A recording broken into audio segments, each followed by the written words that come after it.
Welcome back to Contemporary Conversations on Christian Classics, Yeah. where we explore, these timeless Christian writings Ratings. that continue to inspire us today. Yes. And we're continuing our deep dive into Steven Charnock's The Existence and Attributes of God. It's a rich one. Oh man, this is a really good one. I'm really enjoying it. Me too. We're in chapter 9. We are. And this section is on the wisdom of God, and Yeah. it's really fascinating to me that Charnock doesn't just tell us that God is wise, Yeah. right? He kind of pulls back the curtain and shows us how Right. that wisdom is woven into literally everything. Yeah, the fabric of everything. Yeah, from like the grand design of creation Yes. to the way that the world is actually governed. It's amazing. Yeah, so first things first. Charnock kicks off by comparing creation to a poem. A poem. He says each species is like a stanza, Yeah. and each creature is like a verse. Right. Can you unpack that for us a little bit? Sure. So what he's doing is he's painting a picture of the earth as this magnificent tapestry that's woven together by God. Okay. And every creature, every detail contributes to the overall beauty of it all. So it's like God is this ultimate artist, Right. and like the world is his masterpiece. Exactly. Yeah. And what I think is so cool is that he doesn't stop at just the beauty of it all. Right. He goes on to talk about the purposefulness behind it all. Okay. He points out how diversity in creation isn't just about aesthetics. Yeah. It's actually crucial for order and justice in society. Oh, that is such a good point. Like, we totally take it for granted. We do. But if everyone and everything looked exactly the same, chaos. it would be total chaos. Could you imagine? I know, right? Yeah. Like, think about it. How would we distinguish family members? Oh, my God. How would we administer justice? Yeah, that's really good. And Charnock's point is that God, in his wisdom, created the system of differences Yeah. so that everything runs smoothly. Okay. Yeah, that's blowing my mind a little bit. It's really profound when you think about it. It is. Yeah. And that leads us to kind of the next point that he makes, which is the fitness and usefulness of literally everything Yes. in creation. That everything has a purpose. And he's saying that even the creatures that we might find ugly or deformed Right? have a specific purpose They do. in God's grand scheme. They fit perfectly. Yeah, it's like if you look at a complex machine, Yes. every single gear, no matter how small or insignificant it might seem, Yeah. plays a vital role in the machine working the way it's supposed to. Absolutely. And he gives some really cool examples like how valleys are designed to be natural granaries Granaries, yes. that are sheltered by the mountains. And the way the sea acts as a boundary, a resource, and even a purifier. Yeah, with its salt and tides. It's like God's wisdom is not just theoretical, it's so practical. It is. Form and function rolled into one. I love that. And then there's the human body, which, I mean, come on.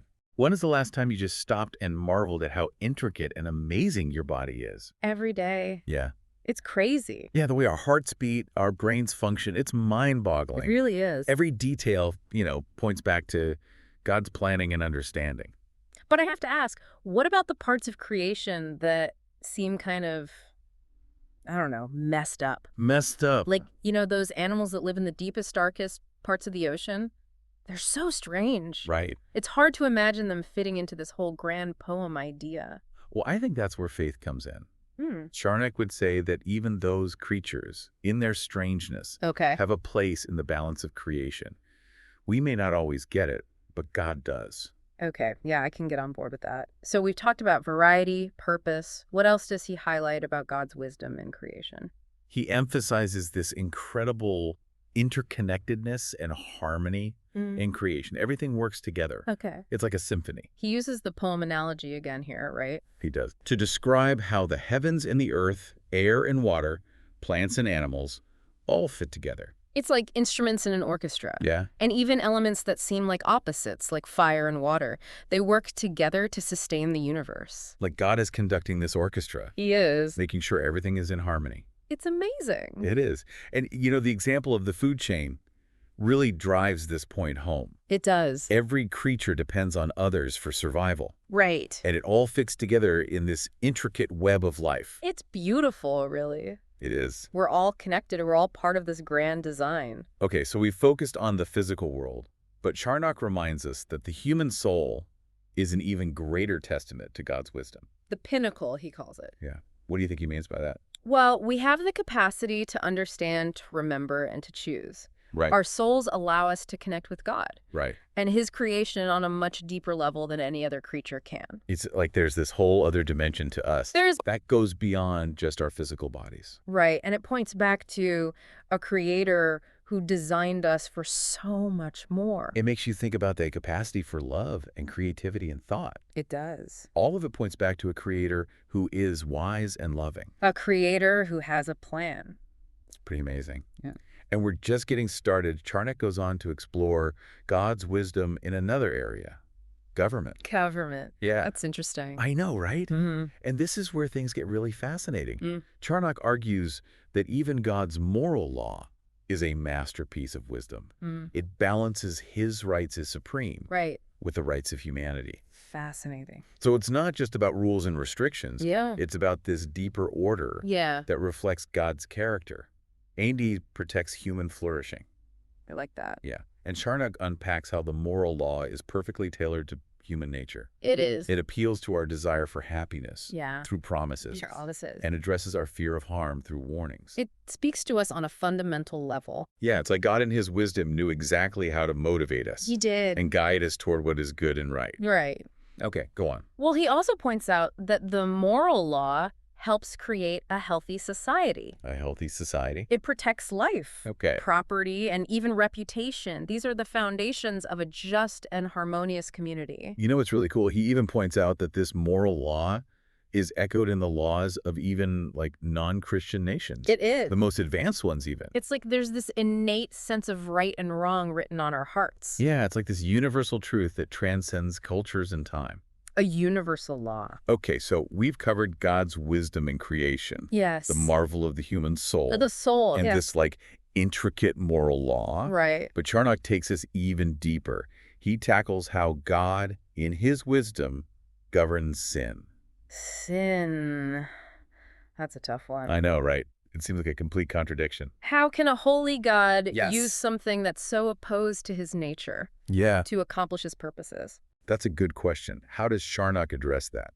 Well, he argues that God, in his wisdom, can actually restrain evil. He prevents total chaos. Okay. And get this, he can even use the actions of wicked people Wow. to ultimately serve his plan. Just like he's playing 4D chess or something. It is. Like he's orchestrating events Yeah. to bring about his ultimate victory, even when it seems like things are totally out of control. That's crazy. Do you have an example of that? The best example, the fall of man. Okay. God used that, the darkest act, to bring forth the greatest blessing, Redemption. redemption through Jesus Christ. It's like he took the worst possible scenario and turned it into the ultimate display of grace and love. It's an incredible demonstration of God's sovereignty. It is. Okay, so this is already mind-blowing stuff. But you know what really gets me is that Charnock takes this concept of God using sin for good and brings it down to a personal level.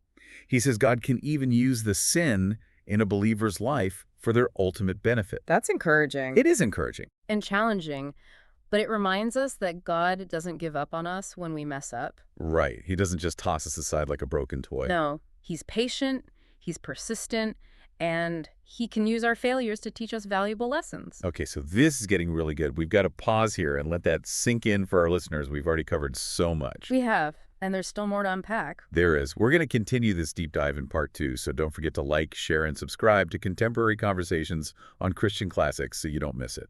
We'll be back soon to explore how God uses sin in the believer's life for good and delve into his incredible wisdom in redemption. Welcome back to Contemporary Conversations on Christian Classics. Man, I'm still thinking about all that stuff we talked about last time. It was pretty profound, wasn't it? It really was. Like the idea that God can use even our mistakes for good. It's mind-blowing. It is. But, Charnock doesn't just leave us hanging with that thought. Okay, yeah. He actually dives into the specifics of how God uses those, stumbles and falls in the life of a believer for their growth. All right, so how does he explain that? Does he just say, hey, you're going to mess up, but God's got you? Well, he's a bit more systematic than that. Okay, good. He lays out a few key ways this works. Okay. First, he says our failures reveal our need for God's grace and push us to depend on him more deeply. I can see that. You know, it's like when a child tries to do something on their own and realizes they can't, and they run back to their parent for help. That's a good analogy. It is. When we try to go it alone and we inevitably fail, it drives us back to God, reminding us that we need his strength. So it's not about being perfect. No, not at all. It's about recognizing that we need help. It's about recognizing that we need God. We need God, yeah. Exactly. And that leads right into Charnock's next point. Go. He says, our failures highlight the immeasurable value of Christ's sacrifice and remind us that we need him constantly interceding for us. It's like that moment when you realize you're in way over your head, and the only hope you have is throwing yourself on the mercy of someone who can actually fix things. And who better to turn to than Jesus? Yeah, that's game. Who took the penalty for our sins and is continually pleading our case before the Father. Okay, this is deep stuff. It is deep, but it's so important. It is. Okay, so our mistakes show us our need for grace. Yeah. And remind us of how powerful Christ's work is. What else? Yeah, what else does he say? Well, he says these experiences should also spur us on to pursue holiness even more diligently.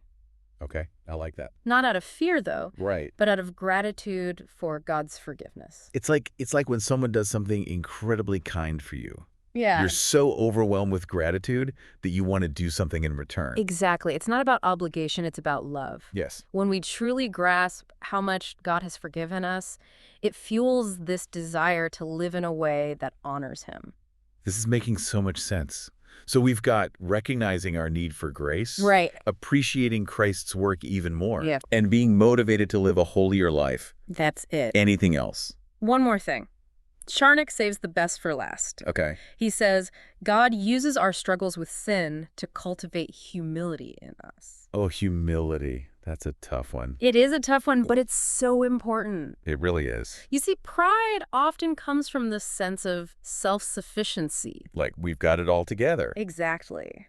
But sin exposes our weakness. It definitely does that. It shatters that illusion. It's like thinking you're invincible and then tripping over your own shoelaces. Right. It's humbling, Super humbling. but in a good way. Being humble drives us to God in brokenness and dependence. We let go of trying to do it all ourselves. We do. We lean on him. Exactly. And Charnock points out that this is actually a good thing. It's a good thing to be humbled. You know, that reminds me of that verse in Proverbs. Oh. God opposes the proud, but gives grace to the humble. Yeah. It's like admitting our need for God just opens the door to his grace. It's a beautiful paradox, isn't it? It really is. Our weakness, when we bring it to God, becomes the very thing that allows his strength to shine through. Yeah, so good. Man, Charnock has given us so much to think about. He has. From, like you said, the beauty and purpose of creation. Right. To the humbling realization that God can even use our mistakes for good. And remember, we're still just exploring one aspect of God's character, his wisdom. I know. It's amazing. And there's so much more to discover. So much more, yeah. So what are we diving into next time? Well, next time we're going to be exploring the wisdom of God in redemption. Redemption. Okay, How he took the ultimate act of rebellion, the fall of man, and turned it into the most glorious act of love and salvation. I can't wait. This is going to be good. It is. Don't miss it, folks. And as always, be sure to like, share, and subscribe to Contemporary Conversations on Christian Classics so you can keep exploring these timeless Christian truths with us. We'll see you in part 3. Welcome back to Contemporary Conversations on Christian Classics, where we, explore these timeless Christian writings that still speak to us today. They really do. We are deep in our exploration of Steven Charnock's The Existence and Attributes of God. Yeah. And specifically his chapter on God's wisdom. And last time we were just blown away by how God can even use our mistakes and our failings for our growth and for his glory. Seriously. It's like Charnock is showing us that God can take what we see as messes and weave them into something beautiful. That's a great way to put it. And he's not done yet. Oh, there's more. There's more. Okay, good. Charnock takes this idea even further, and shows us how God's wisdom in ordering sin for good touches every part of a believer's life. So we're not just talking about those big dramatic moments of failure. No. This applies to the everyday stuff too. Absolutely. Think of it this way. God's wisdom is like this constant undercurrent in our lives. Okay, good. Even when we're not aware of it. Okay. He's always working, even in the seemingly small things. Okay, I'm intrigued.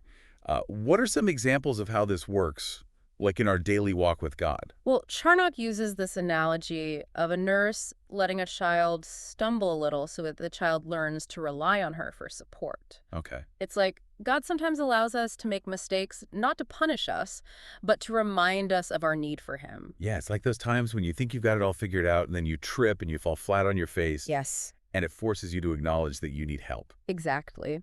And sometimes those stumbles are pretty significant, even for people who have been walking with God for a long time. Okay.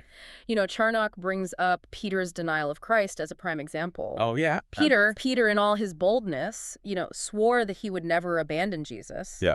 But when the pressure was on, he crumbled. Ouch. That's got to sting. Especially for someone who's usually so strong in his faith. Right. But that's where God's assisting grace comes in. Assisting grace. Yeah, that's the phrase that Charnock uses to describe how God steps in to support us when we falter. He's always there ready to pick us up and dust us off. It's like God is always there with a safety net. A safety net. Ready to catch us when we fall. He has. And sometimes he lets us fall a little further so we can really appreciate the strength of that net. Powerful image, isn't it? It is. And that leads us to another point that Charnock makes. How our failures, when met with God's forgiveness, can actually make us appreciate Christ's sacrifice even more. That's interesting. How does that work? Well, imagine if we were somehow perfectly sanctified. Okay. If sin were completely erased from our lives, Right. we might start to take God's grace for granted. That's probably true. We might even become proud and self-righteous, thinking we don't need him as much. Whoa, that's a sobering thought. So you're saying that our imperfections, when we acknowledge them and bring them to God, actually highlight the amazingness of his grace. Yes, we see the contrast more clearly. Okay. And that's where Christ's continual intercession for us comes in. Okay. Charnock reminds us that even as believers, we still sin, we still stumble. We do. We need Jesus to advocate for us before the Father, Okay. to apply his perfect righteousness to cover our failings. It's like having the best lawyer in the universe, constantly pleading your case before the ultimate judge. Yes. Talk about feeling secure. That is a secure feeling. Yeah. And it reminds me that the gospel isn't about achieving sinless perfection. Yeah. It's about recognizing our constant need for Christ, Yes. for his grace to cleanse us and his righteousness to cover us. Absolutely. And that brings us to the last benefit that Charnock highlights. Okay, hit me. How God uses our struggles with sin to cultivate humility. Humility. Yeah, that's a virtue I think we could all use a little bit more of. Amen to that. And, pride often stems from this sense of self-sufficiency. Like we've got it all together. Exactly. But when we sin, it exposes our weakness. For sure. It shatters that illusion. Yeah, it's like that saying pride comes before the fall. It does. It's like God uses those moments to remind us that we're not as strong or as wise as we think we are. Okay. And that's when true humility can take root. Okay. We realize that we need God's grace, his strength, his wisdom in every area of our lives. We let go of that self-reliance and we start depending on him. We do. It reminds me of that verse in James. God opposes the proud, but gives grace to the humble. It's powerful, isn't it? Yeah. It's like the very act of acknowledging our sin and our need for God just opens up the floodgates of his grace. The beautiful paradox. It is a beautiful paradox. Our weakness, when brought before God, becomes the conduit for his strength. Man, this has been incredible. It has been a journey. This journey through Charnock's insights on God's wisdom, he has shown us how it's just so intricately woven into every aspect of creation, government, and even our personal lives. Even our struggles. And, we've seen how this wisdom isn't just some abstract concept, but it's a living reality. It is. That works in us and through us. Even in our failure. Even in our failures. It's so comforting to know that we serve a God who is infinitely wise, who can take even the most difficult and the most painful experiences and use them for our good and his glory. And as we wrap up this deep dive into Steven Charnock's The Wisdom of God, I just encourage you to reflect on what we've discussed. Yeah. Where do you see God's wisdom at work in your own life? How can you surrender more fully to his wise and loving plan? And remember, this is just a taste of the riches that are found in Charnock's writings. It is. And I hope this has inspired you to kind of dig in a little deeper. I hope so too. To this incredible work. Thanks for joining us on Contemporary Conversations on Christian Classics. It's been a pleasure. Be sure to like, share, and subscribe for more explorations of these timeless Christian truths.